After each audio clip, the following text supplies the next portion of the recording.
addressed this morning by the Commissioner of Police, Mr. Stephen Corbishley, and Detective Sergeant Jason Smith of the Serious Crime Division, who are going to be talking to us about the events over the last 48 hours, including the gruesome murder last evening at the Rubis station on the South Shore. Mr. Smith is going to be addressing us first, providing us with some updates. Good morning. I would like to give you an overview of the events that transpired this weekend, in particular Saturday and last night. On Saturday evening, police officers responded to a report of what they described as a melee at the John Smith's Bay Beach. On the arrival of the officers, there were several persons who had been engaged in fighting. Weapons used, in particular knives, helmets, baseball bats, and inquiries into that matter are ongoing. 3 people have been or received stab wounds and were hospitalized and are being treated at the hospital. And there have been also several arrests in connection with that.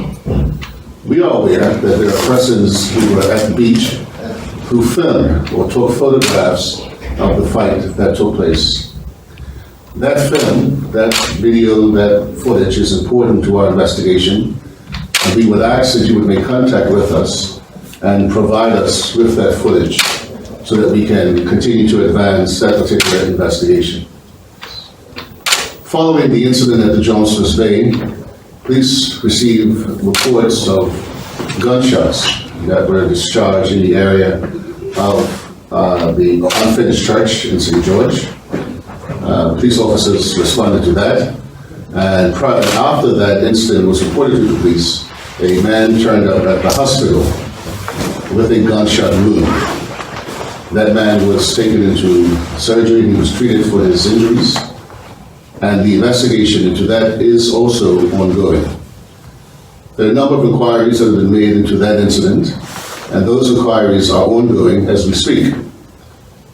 No arrests have been made so far in connection with that incident. However, the investigators are keen to speak with persons who were in the area of Duke of Clarence Street, St. George, and Governor's Alley, who might have witnessed, who might have heard, or who have information in relation to that shooting to make contact with us. Following the incident in St. George, there was also a report that came to police of the discharge of a firearm in the sanctuary, in particular in the area of Union and King Street. Police officers responded to that initial recall, and unfortunately there was nothing that was found at the scene at the time to confirm. Subsequent to that report, which happened sometime after 10 o'clock, 10:30 on Saturday night, on yesterday, police officers went back to that particular area, and we have uncovered forensic evidence, certain forensic evidence, that confirms that there was the discharge of a firearm. And fortunately, in that incident, there was no one who was injured. And investigations into that matter is also ongoing. Later on yesterday, police officers received a report of a disturbance at the Warwick Shell gas station. Police officers attended to that scene, and it was discovered that a man had been stabbed. That investigation is ongoing, and to date, one man has been taken into custody in connection with that incident. There are active inquiries that are continuing as we speak to locate and to arrest other men who are also responsible and involved in that particular inquiry. At the time of that incident, we are aware that there were lots of persons who were in the vicinity of the gas station who are either getting fuel or were inside. And also we are aware that there were a number of people in vehicles who were driving past the gas station at the time of the incident. What I can tell you about that inquiry is that the incident began in the parking lot of the gas station, and it continued along the South Road heading west, where we believe that in that vicinity, the young man was stabbed. We would like to appeal to those members of the public who were present, drove by, or has information. We also are aware that the suspects involved in that incident left the scene in a motor car, and that motor car is of particular interest to us as investigators. Again, we are appealing to you, who has any information that can assist us in that, to please make contact with us. That is an overview of the events that unfolded this weekend, and I will hand it over to the Commissioner to address you further. Thank you so much, sir.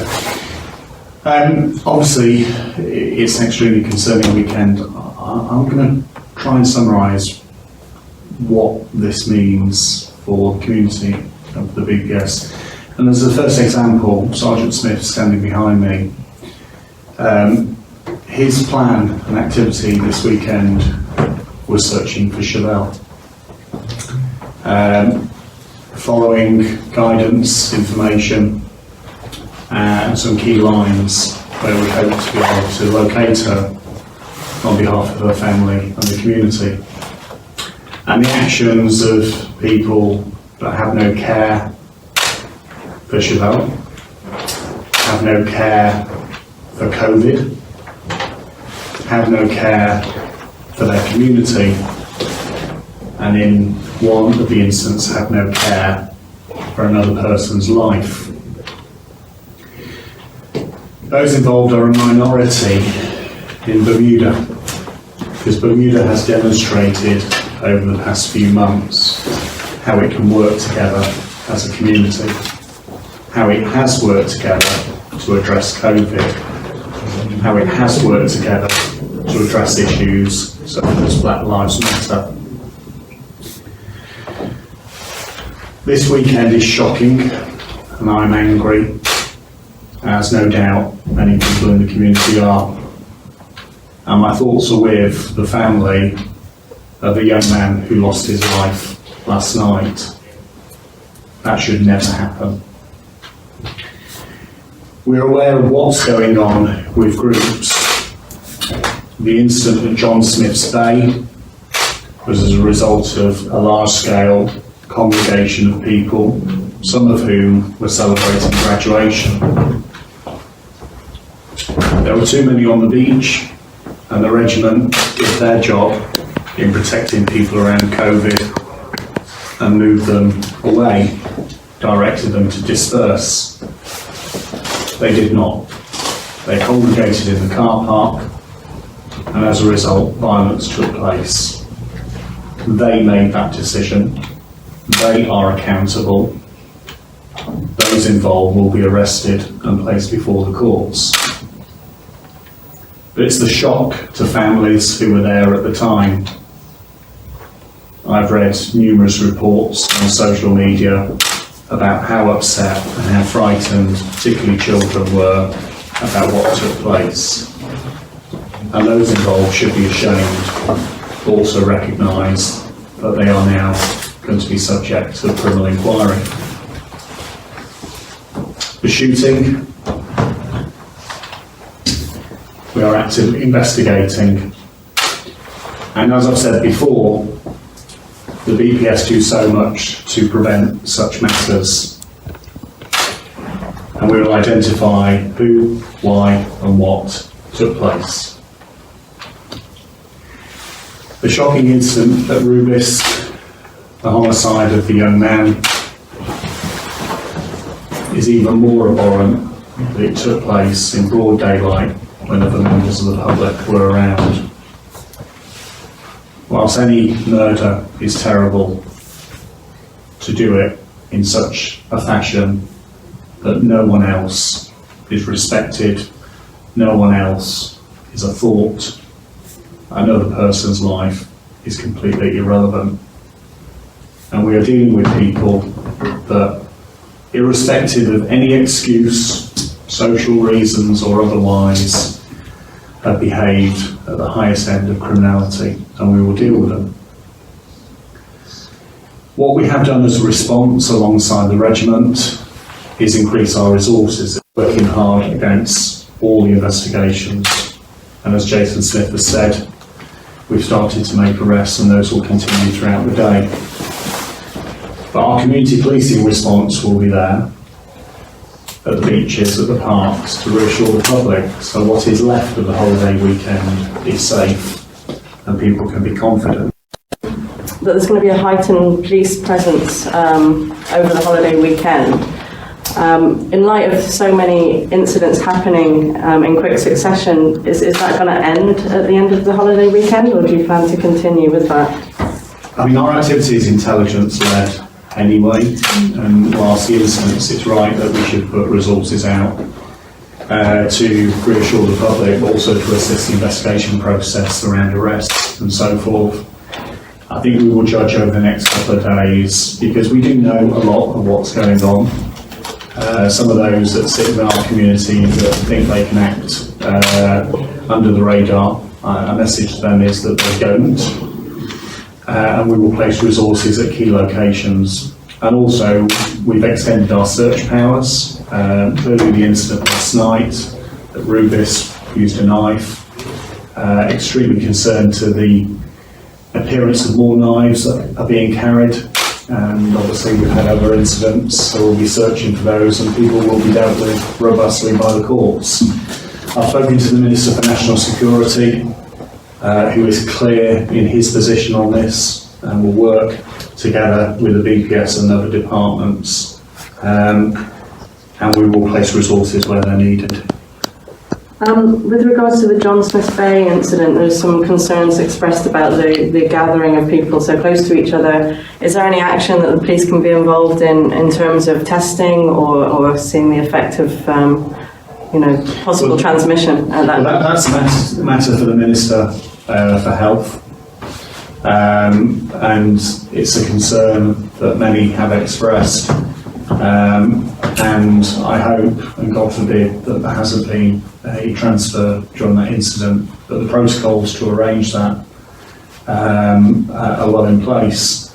And if we compare it to what took place a week before with the Black Lives Matter march, where over 7,000 people walked, all wearing masks, observing where possible physical distancing, and I'm more confident about that than I would be against what's taken place. And again, it just highlights the disregard to what the 99% of the Bermuda community is doing, and that makes it more abhorrent as well. You made mention of a baseball bat, or was that multiple baseball bats at John Smith Bay? We know there were weapons used. One of the reasons why Sergeant Smith has highlighted that if there is social media that people have to forward to us, we've received a lot already, but it will allow us to identify those involved, also the weapons used, which is an important element of the type of charges that we'll present. So if people have that information, please contact us, because obviously it will assist us.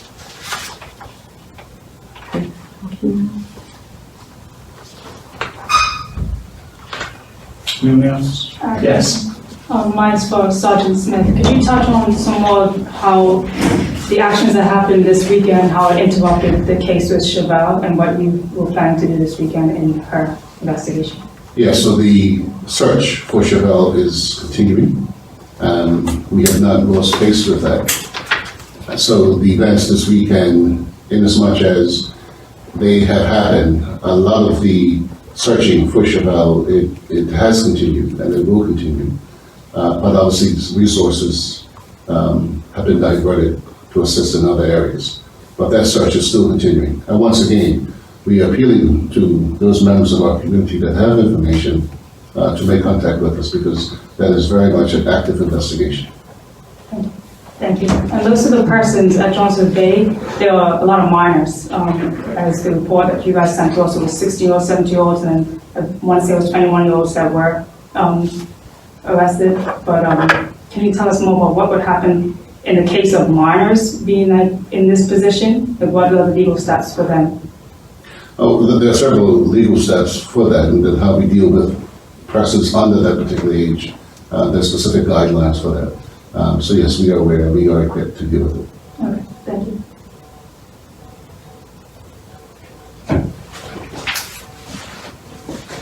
Any further questions at all? Just before we finish, I just want to extend my thanks to the support of the regiment this weekend. I feel that they were wrongly criticised in some aspects of social media, certainly in regards to the melee and disorder at John Smith's Bay. Their role is to support COVID regulations and make directions for people to leave if an area is too crowded or people aren't observing physical distancing, to which they did. The BPS's role is law enforcement, and we work in partnership with them, and the amount of work that they are delivering across the island to keep us safe is notable. The other thing I'll just highlight is that there is a social media video going around in regards to the Rubis incident, which is quite shocking. I've seen it myself. We have possession of it, and obviously it's part of the investigation.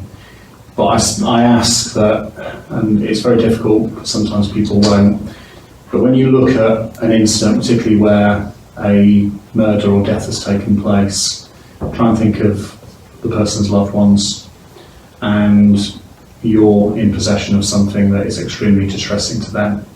And I think out of respect for their feelings and their loss, perhaps it's not right to forward it to all your friends to have a look at. Okay, thanks very much. We'll keep you updated, obviously, as to progress. Mr. Moreno will be able to do releases, certainly if we end up with any tactical results. And I hope, from the message to everybody else in Bermuda, that they can enjoy the rest of the weekend knowing that they are safe.